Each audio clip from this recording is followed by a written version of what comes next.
Desde hace tiempo quería conversar con Ángela Sago, fundamentalmente porque su testimonio como guerrillera y como denunciante contra las guerrillas al desengañarse del proceso son objeto de mi investigación académica. De Ángela Sago conoce a las nuevas generaciones por su matrimonio con el gran Napoleón Bravo, pero de su faceta como guerrillera se conoce poco hoy día. Debe decirse que fue una de las primeras excombatientes en denunciar el fracaso de la experiencia armada de izquierda en Venezuela, con su libro Aquí no ha pasado nada, traducido a varios idiomas y objeto de estudio obligatorio para entender la insurgencia armada latinoamericana. Docente, periodista, escritora, publicó en 1992 el reportaje La Rebelión de Los Ángeles, adentrándose en las razones que exponían los golpistas encabezados por Hugo Chávez. Sobrevivió a mi madre, relato importante sobre su vida y sus acciones, y En nombre de los pobres los multiplicamos, como reportaje epitafio del chavismo, donde relata su experiencia como constituyente en el proceso impulsado por Chávez en 1999. Hoy, en La Conversa, mi invitada es Ángela Sago. Bueno, hoy estoy nada más y nada menos que con Ángela Sago, quien me ha aceptado una conversación para responder una conversa. En esta conversa yo lo que tengo es una duda. A raíz del el regreso a las armas de un grupo de guerrilleros colombianos, Ángela, gracias por estar aquí en principio, ¿no? Por aceptarme esta conversación.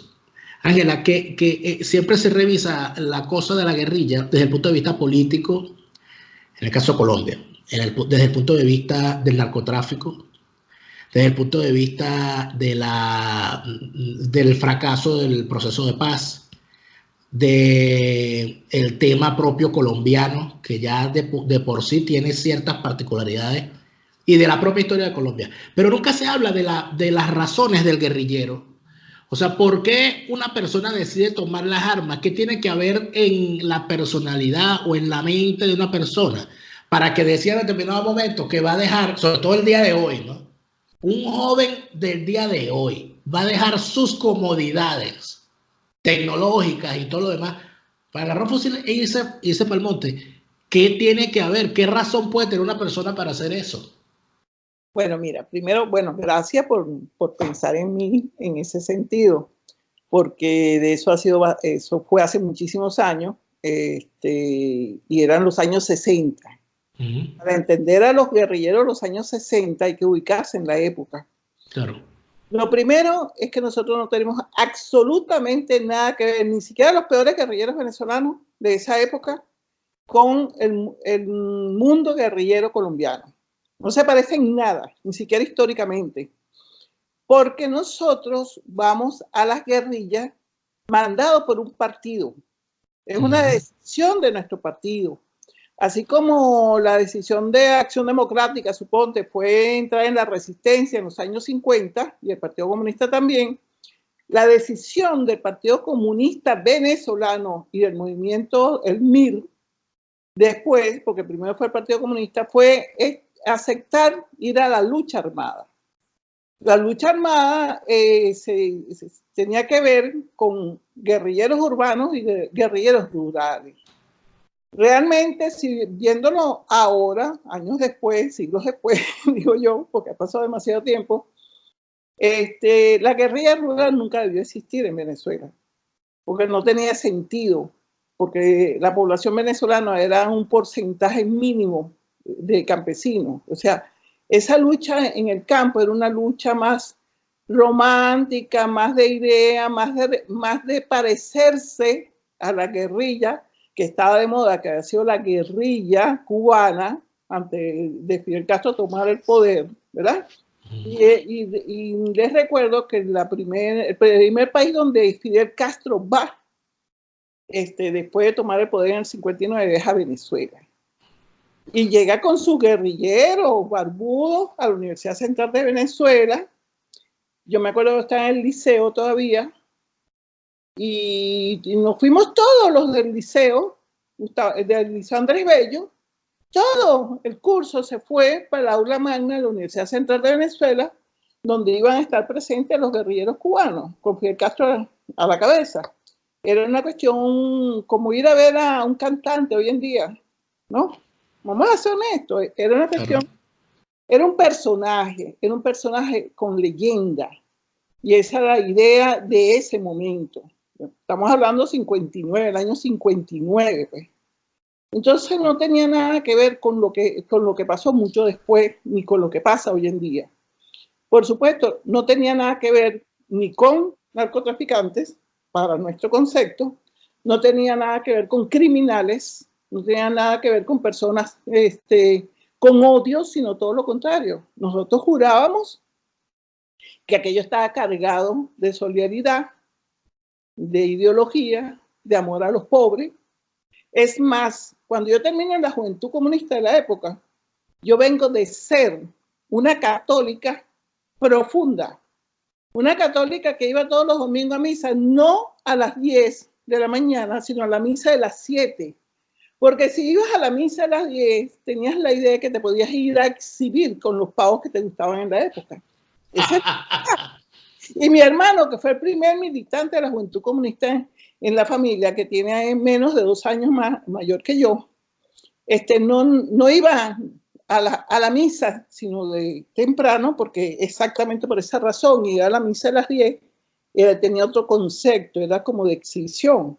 Entonces, para que tengan una idea del concepto, de la forma de pensar. O sea, Ángela Sago en el año 59, 60, era una niña que iba a la iglesia, que había hecho la primera comunión y la confirmación, que de alguna manera creía en el Padre, el Hijo y el Espíritu Santo, en la resurrección de Jesucristo, todas esas cosas. Pero perdóname, no solamente que creía en todas esas cosas, sino que iba más allá. Yo estaba formada con el concepto de lo que es ser realmente católico. Y para mí ser católico se vinculaba a la solidaridad y a la ayuda a las personas necesitadas. Claro. Porque eso es lo que a mí me formaron. ¿Y cómo terminas tú soltando la Biblia y agarrando el fusil? Oye, porque exactamente lo más parecido en ese momento al concepto de ser católico, es más, lo estaba comentando en estos días con el padre Palmer, que es nuestro amigo, pues. Lo más cercano al catolicismo era el comunismo. La ideología comunista sobre la parte social, la idea de que tú tenías que ocuparte de los demás, de ser solidario con los demás, de respetar a todo tipo de personas y que no existiera distinción ni de raza, ni de dinero, ni de nada, sino que tú tenías que querer al ser humano porque eras ser humano. Yo me formé en la religión católica con ese concepto.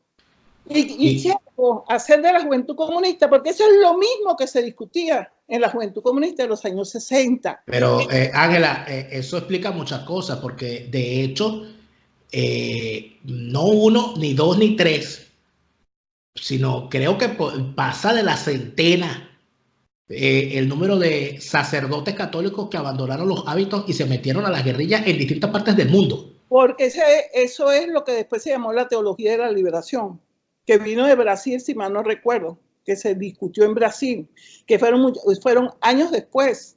Pero honestamente, a mí cuando me preguntan, yo decía, ¿pero qué te pasa?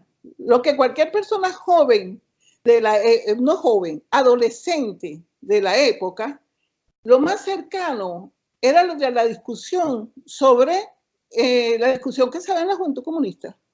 Era la discusión que yo llegué con los amigos de mi hermano a oír. Y yo estaba emocionada, o sea, ellos creen igual que yo, pero ellos no es que creen, digamos, filosóficamente o teóricamente, en que todos los seres humanos son iguales y tienen el derecho, de que todo el mundo pueda participar, todo el mundo pueda tener lo que debe ser, por sus valores, por toda una serie de cosas, sino que ellos quieren ponerlo en ejercicio.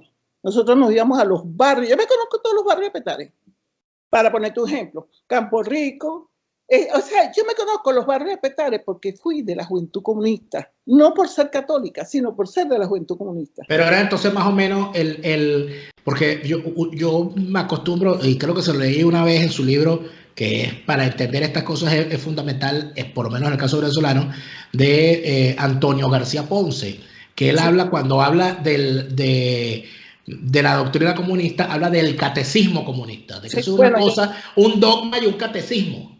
Bueno, yo soy peor. Yo te voy a decir una cosa.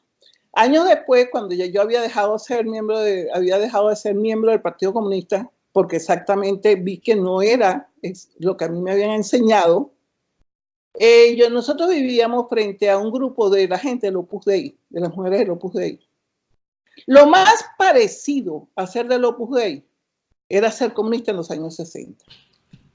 Sí, y cuando yo digo eso, la gente dice, ¿qué? Sí, ¿cuál es la diferencia?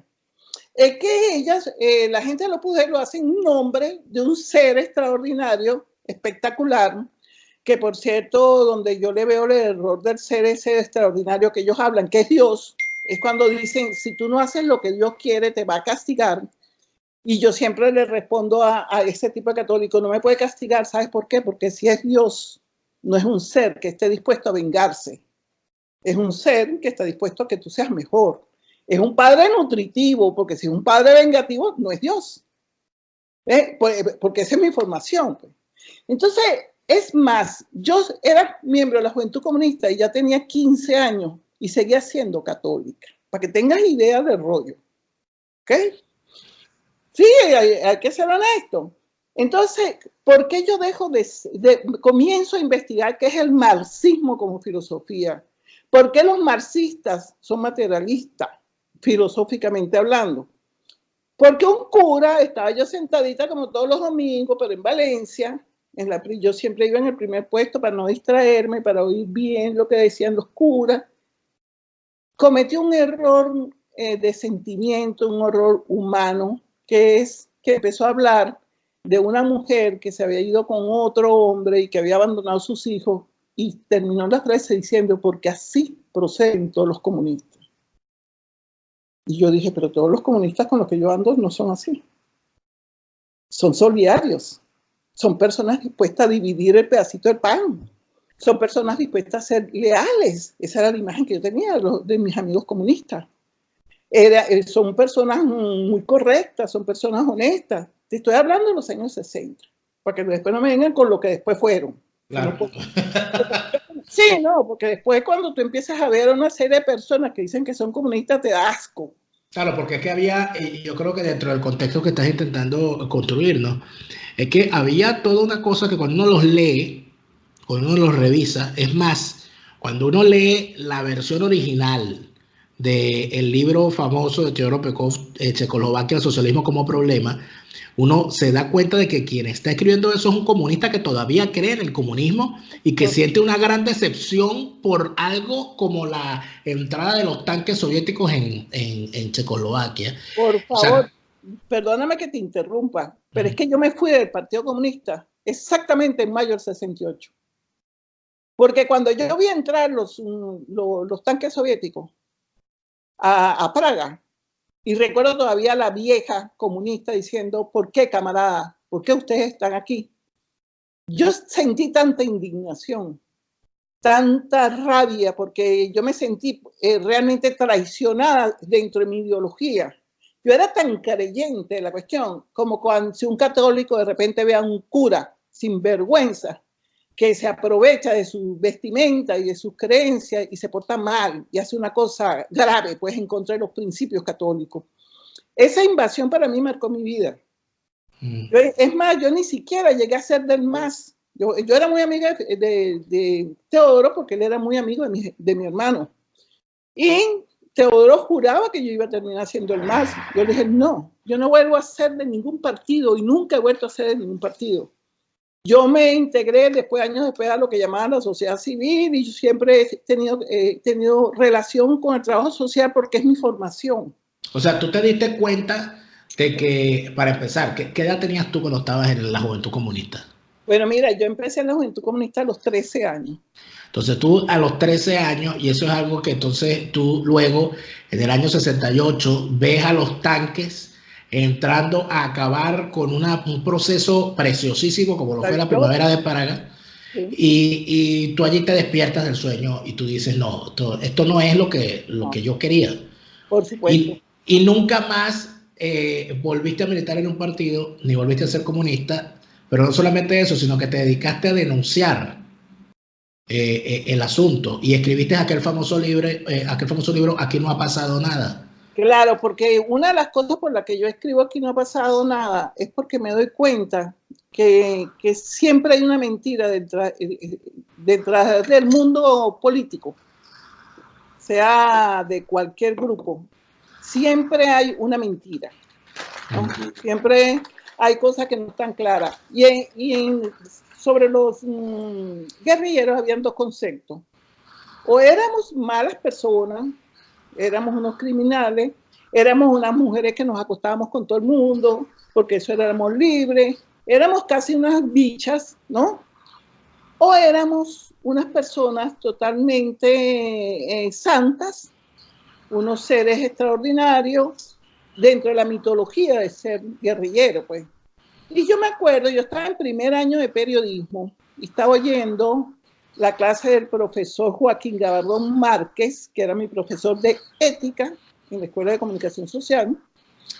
Y además oigo como la voz de Argimiro Gabardón, que para mí siempre fue mi héroe y siempre fue la persona que yo respeté profundamente como dirigente. Antes de conocerme. Bueno, después, claro, conocí a Napoleón Bravo y olvídate. Pues mi héroe sigue. Entonces, yo cuando termina la clase, le digo, profesor, yo quiero hablar con usted porque yo estuve en el Frente Guerrillero donde estuvo su hermano y a mí me gustaría conocer a algún escritor para explicarle la verdad de lo que pasaba en las guerrillas, porque se dice mucha falsedad sobre el mundo guerrillero y yo quiero decirle a un escritor para que haga un libro. Y Joaquín Gabardón Márquez me respondió, ¿y por qué no le escribe usted? Yo le dije, porque yo no soy escritora, primer año de periodismo. Yo estaba en primer año de periodismo. Profesor, pero es que yo no soy escritora, ni sé escribir. Para ser escritor, lo único que hay que tener algo que decir. Y yo, wow. Yo mientras estudiaba, trabajaba en la biblioteca de la Asociación Nacional de Periodistas. Y yo dije, bueno, yo voy a empezar a escribirlo aunque no se publique. Esa fue la idea de lo que yo pensé del libro. Pero realmente era por eso. Porque además mi hermano, ese de que te cuento, era tan comunista de lo que era en esa época, que cada vez que conseguía una persona, un muchacho de la calle pobre, se lo llevaba para la casa, lo bañaba, o sea, le decía que se tenía que bañar, le cambiaba la ropa, le daba la ropa de él, comía con nosotros y, oye, 15 días después el carajito volvía sucio y igualito, pues, porque él en su sentido de juvenil creía que esa era la forma de ser comunista. Para que tú veas que sí se parece al Opus Dei. Sí, sí, a eso hay un concepto del cual yo hablé con el maestro Paul Desen, que es un músico extraordinario y tiene unas ideas particulares, y lo voy a hacer que vea esta conversación porque ahondas en una tesis que él tiene, de la cual hablamos en una conversación que está grabada y publicada en mi canal, por cierto, nada más y nada menos que nos fuimos a la Catedral de la Sagrada Familia en Barcelona, España, y adentro de la catedral empezamos a hablar blasfemias y él plantea que el catolicismo y el comunismo son la misma cosa y que él lo llamaría el catolicomunismo, porque viene siendo más o menos el mismo planteamiento. Pero además de eso hay otra cosa, que cuando se es católico, cuando se es cristiano, sí, es difícil salirse del cristianismo. La persona que deja de ser cristiano, o que deja de ser católico particularmente, y se va a otra religión, es visto por los antiguos que estuvieron con él en esa religión como un loco, como un traidor, como alguien que abjuró de Dios, etc. Y muy probablemente en la nueva religión que asume, siempre se le tiene bajo sospecha. Y sobre todo cuando cambia a estas religiones protestantes pentecostales, siempre ese pasado tiene que exponerse diciendo yo vivía en el pecado, y yo vivía tal, y yo creía en imágenes y tal, y ahora soy un hombre nuevo y tal. Pasa más o menos lo mismo con el comunismo, o los que fueron comunistas y fueron guerrilleros son vistos como traidores por los que siguen en el camino comunista, y por los que no son comunistas siempre lo ven como, ella fue guerrillera. Claro. Eso, ¿cómo se lidia con eso? Bueno, mira, primero que mi hija siempre me dice que, oye, que tú tienes esa forma de ser que no, que ella que considera que es como muy fuerte. Le digo, no, lo que pasa es que tengo una formación de una mamá que yo decía que amanecía siendo sargento y terminaba en la noche siendo general, para tener una idea. Es más, yo tengo un libro que se llama Sobreviví a mi madre, pues. Ajá. Pero esa madre nos enseñó a todos a que tú tenías el deber de participar en la cuestión social. Y por eso fue que terminamos siendo comunistas. Entonces yo estoy en varios grupos, como debes estar tú, ¿no? En los grupos a través de los teléfonos. Y yo en el fondo, tú no tienes idea, y ellos me van a oír por primera vez decir esto, de la sonrisa que me producen ellos a mí, cuando están hablando de que Dios lo va a castigar, que si el infierno, que si, oye, cuando te mandan las oraciones de la Virgen María, de la Virgen del Carmen, de cualquier virgen, y todo ese rollo, y yo no sé cómo son ellos desde el punto de vista humano, porque para mí las creencias reales en algo, sea en Dios o sea en el Partido Comunista, está relacionada profundamente con tu ser, con tu forma de ser, con tu capacidad de respetar y amar a los demás. No es que, ay, yo amo a todo el mundo porque ser católico, tú sabes, Dios nos ama. No, un carajo. No, yo creo en el católico que está capacitado para interesarse de verdad por lo que está pasando en el mundo. Para interesarse sin decírselo a nadie. Es decir, yo no tengo que ir a una iglesia, ni tengo que ir a dar un meeting diciendo que yo quiero ayudar a la gente. La gente que cree en eso va y ayuda, va y colabora o se mete en organizaciones vinculadas a la problemática social. Esa es mi formación como católica y como comunista. ¿Ve? Eso es mi formación. Y yo comienzo a discutir sobre la creencia o no de Dios cuando ese cura bendito valenciano se mete con los comunistas. Entonces yo digo, no, yo tengo que saber cómo es eso de la filosofía marxista-leninista, ya no es nada más la parte social, ya no es el problema socioeconómico, yo tengo que saber por qué los comunistas dicen que existe la materia, ¿ves? Y cómo es eso, y comienza una discusión de otro orden. Pero todo eso nos lo discutíamos en los años 60. Entonces, yo cada vez que oigo, y me disculpan los creyentes reales, cada vez que yo oigo ese poco de gente que te mandan oraciones, que ladilla, me perdonan. Sí. No, es más, varias de mis amigas y amigos de los años 60 te mandan oraciones. Y yo digo, ¿qué pasó? Hay una buena cantidad de gente que de alguna manera, normalmente la acusación, ¿no? De hecho, entiendo que creo que el gran villano de toda la izquierda que insurgió en los años 60, para la propia izquierda, o sea, la persona más denostada en todo este proceso fue Teodoro Pekov.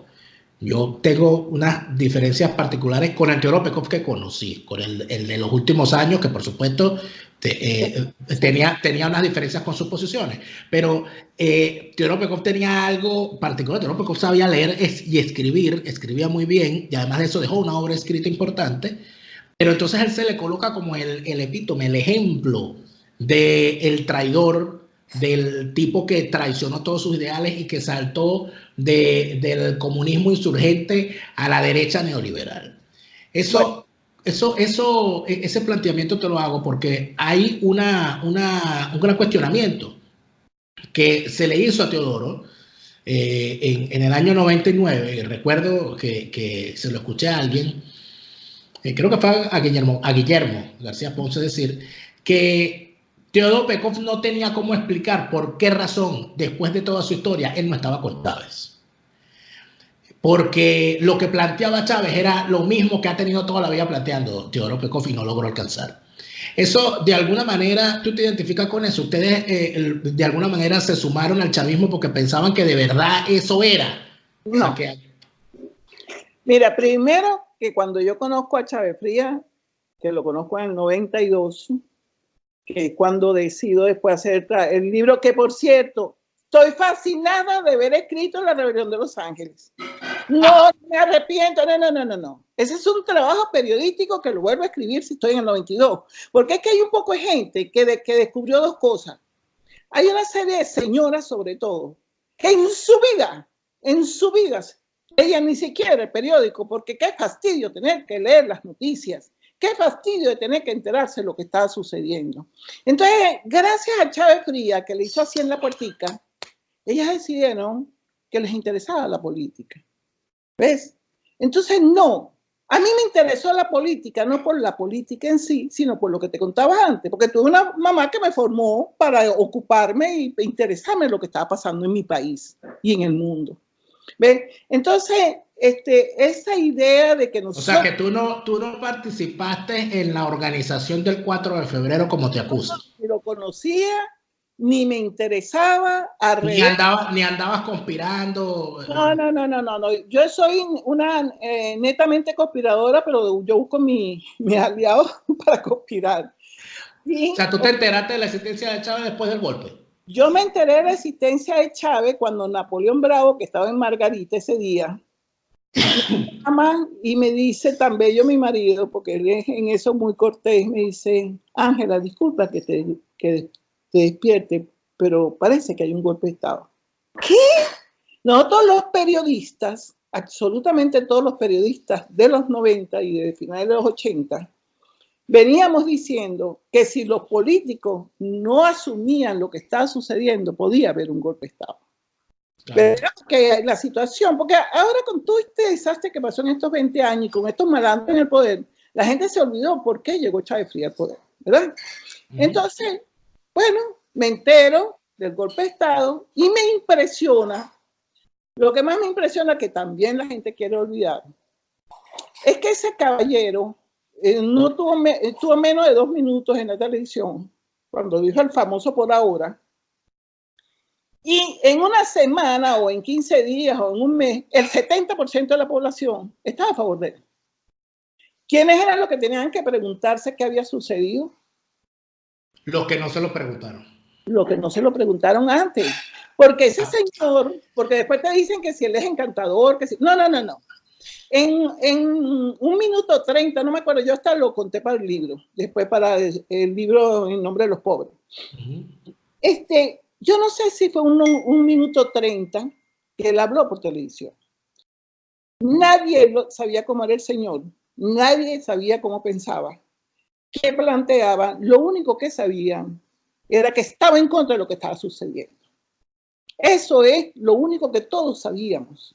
Y había otra cosa, Ángela, que creo que es importante en medio de todo esto, que el chavismo en su relato normalmente ha establecido, por supuesto, post-mortem, o sea, después de todo el agua pasada bajo el río, que el 4 de febrero es una consecuencia del 27 de febrero del 89, que ellos se alzaron porque el 27 de febrero les dio cosas y tal. Y yo tengo edad para recordarme tanto del 27 de febrero del 89, cuando tenía 9 años, como del 4 de febrero del 92, que tenía 12 años. En mi casa se leía periódicos, se veía televisión, se escuchaba radio. Y yo siempre estuve expuesto a la política en mi casa porque en mi casa era la casa de un sindicalista. Y yo recuerdo, como si fuese ayer, 2 cosas en particular del 27 de febrero del 89. Uno, que fue el momento en el que sale frente a la cámara Ítalo del Valle Aliegro, el ministro de la Defensa, a hablar de aquella forma firme, diciendo las Fuerzas Armadas son indudablemente democráticas y tal y todo aquello, y ese discurso que dio, que generó una reacción que fue la misma que yo le di a mis vecinos el 10 de marzo, desde el bloque, que cuando los vecinos veían cómo se estaban saqueando todos los comercios y todo lo demás, con la gran desesperación de que teníamos vecinos que tenían negocios, inclusive en mi familia había gente comerciante, y yo recuerdo la algarabía, el escándalo, los aplausos y vítores que escuché cuando salieron los soldados del batallón Simón Bolívar, que queda enfrente, en sus armados y artillados, a poner orden. Que como la gente los aplaudió, como la gente dijo, se acabó, y recuerdo uno de mis tíos diciendo, ajá, se acabó el bochinche. No fue eso lo que sintió, yo creo que sí, que el 4 de febrero, no el golpe, sino el apoyo al 4 de febrero, no fue una consecuencia de eso que venía añorando el venezolano acá, ajá, que venga un militar y ponga orden.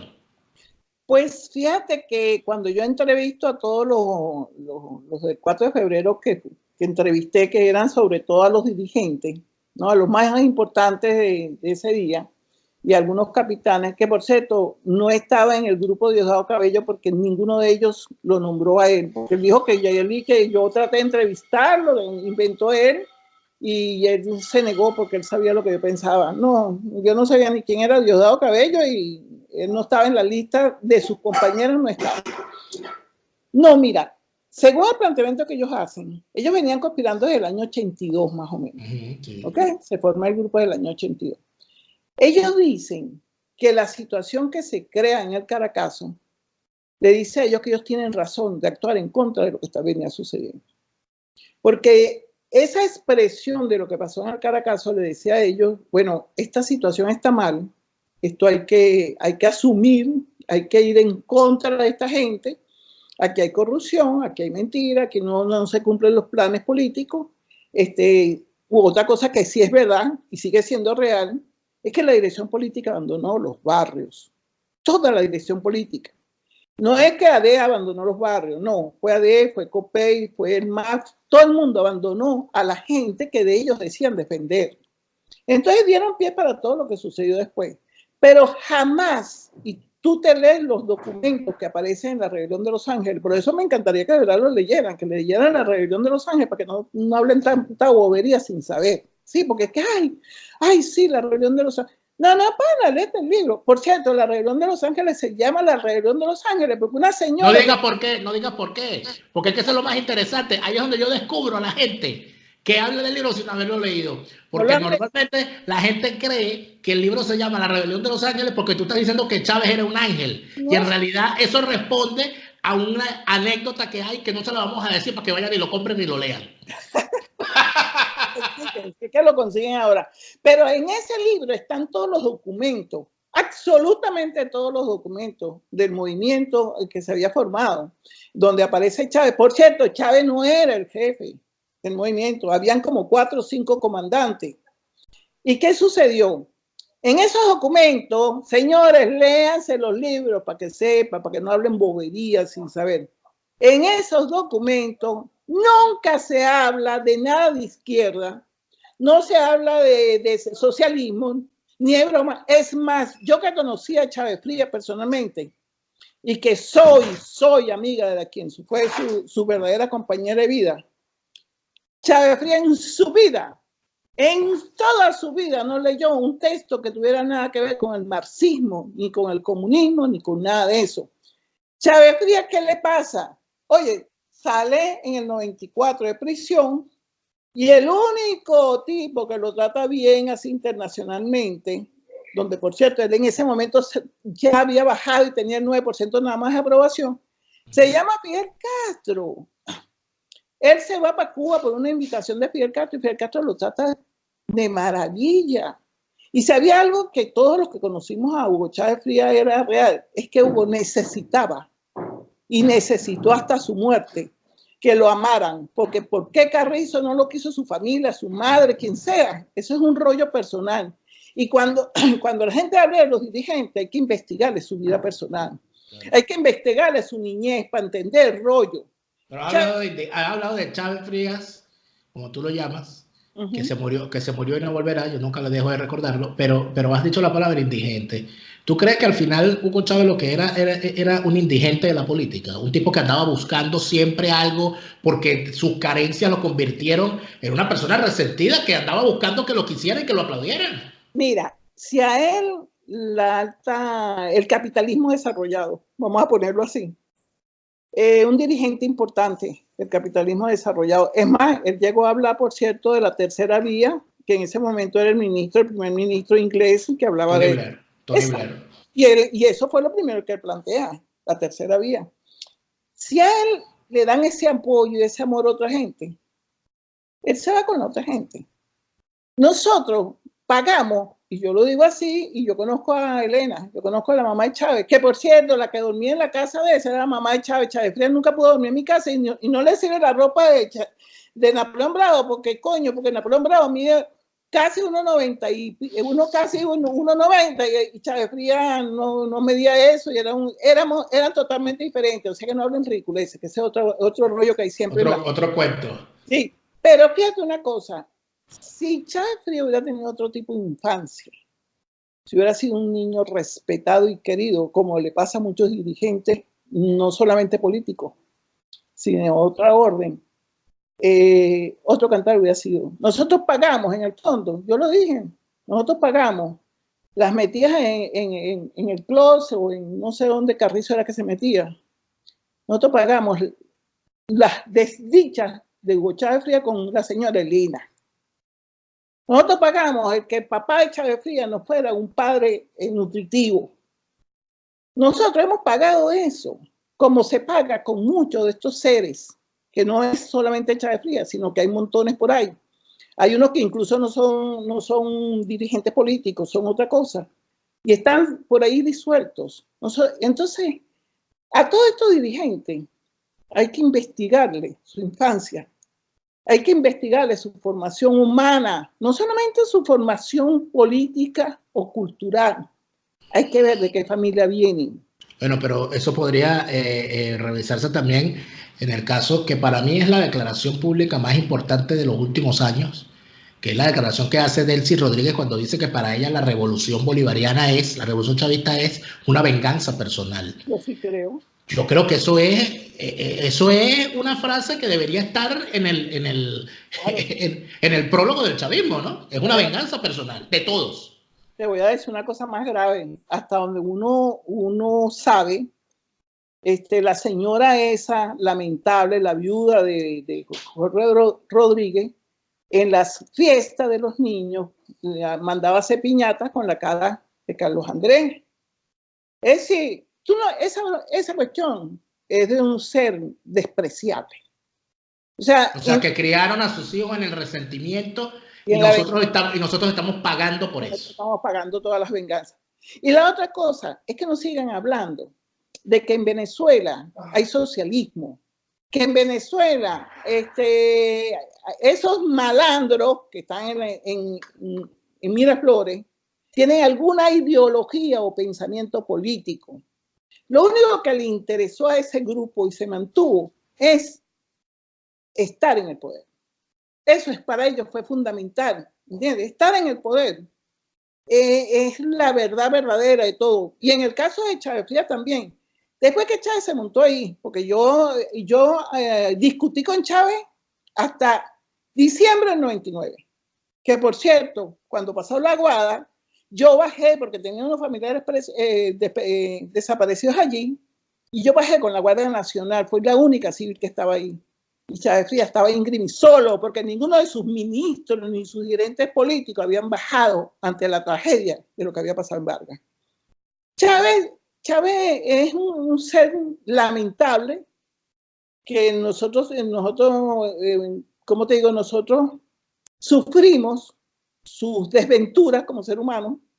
El país sufre todavía sus desventuras como ser humano. Él es el verdadero responsable de todo lo que está pasando.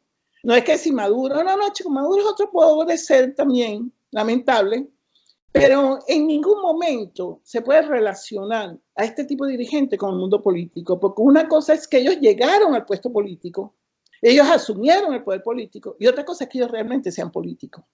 Ahora, hay que separarlo. Sin duda, tengo dos preguntas finales para no quitarte más tiempo y agradecerte de nuevo por haberme permitido esta conversación, que espero no sea la última. Ángela, tú volviendo a la pregunta del origen de esta conversación, un guerrillero, ya sabemos y ya discutimos que no es lo mismo el proceso guerrillero colombiano el proceso guerrillero venezolano, pero el ser humano siempre tiene los mismos anhelos, las mismas preocupaciones en cualquier parte y normalmente en Latinoamérica es así. ¿Tú crees que un joven o una persona en la Colombia de hoy que se enrola en una guerrilla lo está haciendo quizás por atracción hacia el crimen más que hacia cambiar el mundo y tomar el cielo por asalto. Yo sí creo que es relación con el crimen organizado. No creo que tenga que ver con ideología, me perdona los jóvenes, porque en Estados Unidos, en ciertos sectores, todavía se habla de la izquierda y una serie de cosas en relación con el mundo socialista. Y sucede que en ningún país del mundo donde se ha establecido el socialismo, a través de las armas o a través de estos grupos, realmente ha habido una transformación de las estructuras socioeconómicas para producir desde el punto de vista económico y social el socialismo. No es cierto, eso es totalmente falso, ni siquiera en la Unión Soviética. Entonces eso hay que tenerlo claro. Entonces, no, yo creo que cada vez que algún enemigo, y digo enemigo, de lo que está sucediendo en Venezuela, los califica de socialistas, de comunistas o de algo parecido, les está haciendo un gran favor. Está vendiendo la idea de que ellos están en el poder porque ellos tienen una ideología y tienen una creencia política. Cada vez que señalan y dicen es que así son los comunistas, le están haciendo un favor. Porque todavía en el mundo, y tú estás en un país donde pueden creer eso, porque a mí me invitaron a ese país para una entrevista, te relacionan todavía las revoluciones o las transformaciones en función del socialismo como algo a favor de la sociedad, algo a favor del ser humano. Entonces, no se confundan. Una cosa son los narcotraficantes y una organización criminal del poder, y otra cosa son los socialistas suecos, suizos, finlandeses, qué sé yo. Cuidado con eso. Pero es que normalmente todos los procesos, por lo menos en América Latina, que toman la bandera del socialismo terminan más o menos en el mismo lugar, haciendo más pobres a los pobres, acabando con las economías.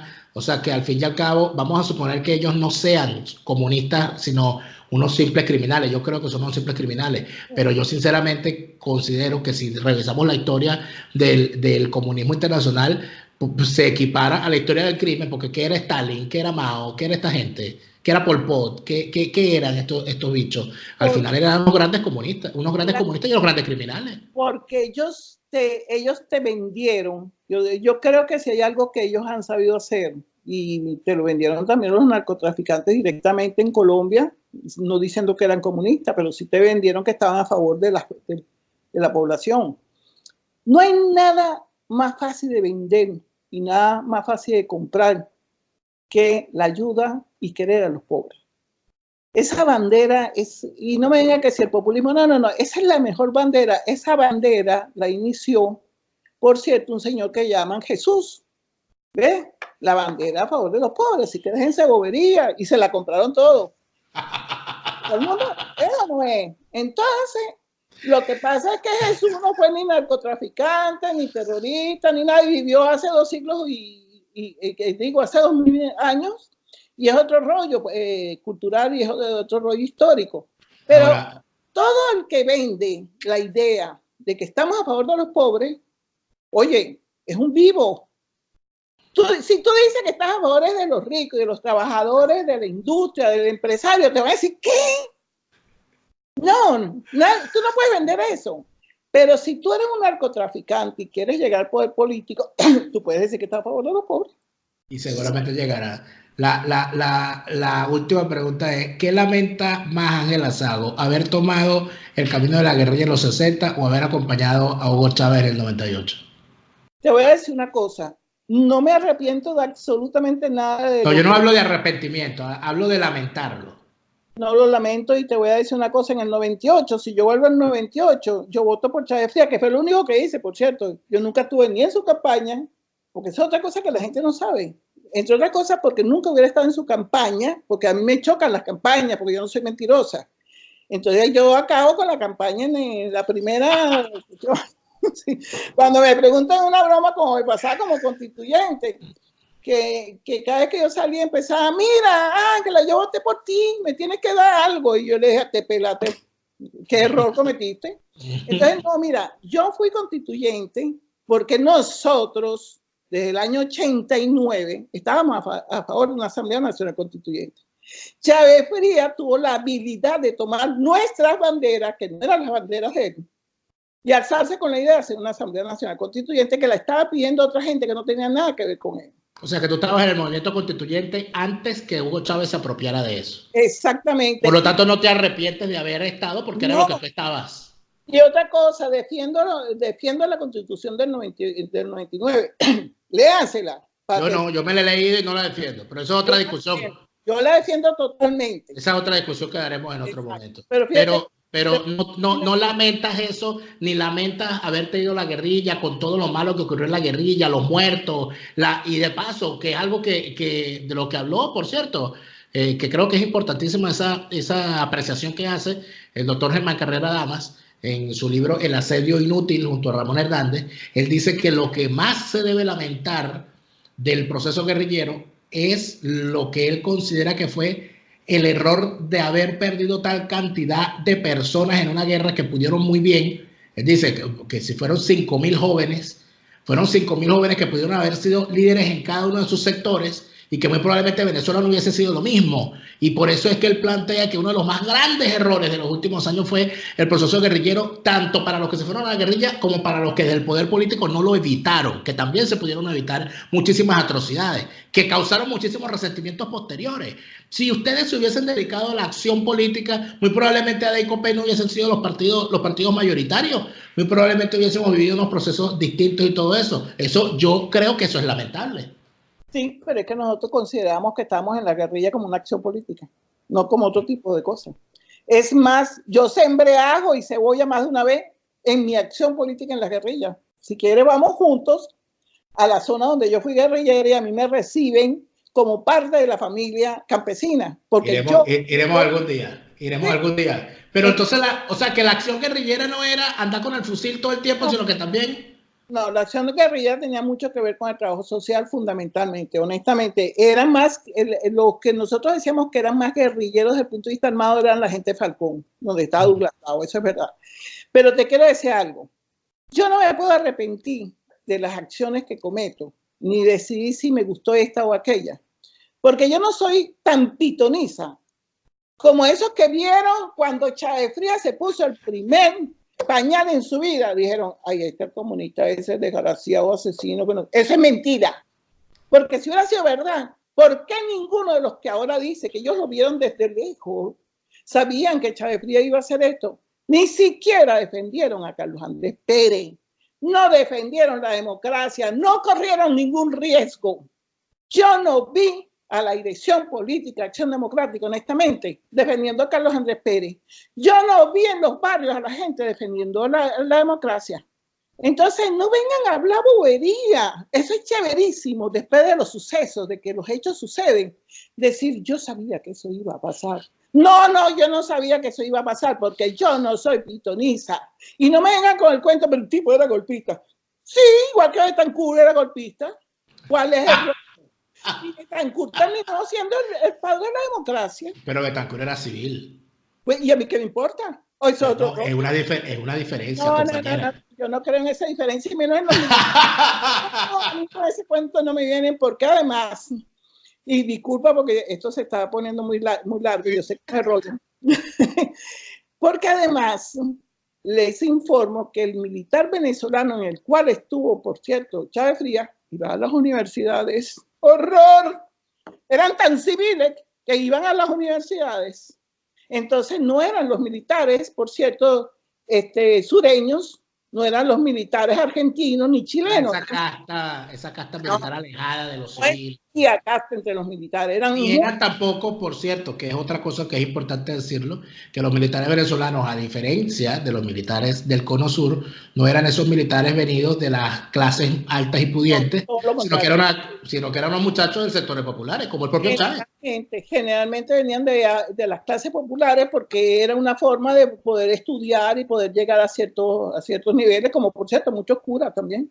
Así es, Ángela, se hizo larga esta, pero merecemos otra en otro momento, seguramente. Y lo que más me interesa son los comentarios que va a haber en esto, porque entonces, no, mira, te adelanto de una vez. En los comentarios nos van a decir comunistas, nos van a decir chavistas, nos van a decir, van a decir que yo soy guerrillero y también van a decir Adeco y que andaba defendiendo a Rómulo. y te van a decir que andabas defendiendo a Chávez y que le dijiste que era un ángel y todas esas cosas. Eso es ¿Sabes? lo de siempre, pues, lo de siempre. Bueno, le informo a las redes que esta persona que está aquí le importa un comino lo que digan. Porque yo no soy farandulera, por lo tanto yo no necesito, y tampoco estoy buscando el voto de nadie. Ojo con eso. Entonces no me importa si hablan bien o mal de mí, porque yo tengo una familia maravillosa y un grupo de amigos maravillosos que me adoran y dicen que yo soy una maravilla. Y esos son los que me interesan. Honestamente, ¿tú sabes a quiénes le importa el qué dirán? A esos tipos que van a tocarte la puerta para pedirte el voto. Pero a mí no, a mí qué me importa esa broma. Maravilloso. Bueno, nos lo has demostrado siempre. Gracias, Ángela, por esta conversación. No, gracias a ti, disculpa que haya sido tan larga. Para nada, todo lo contrario. Chao.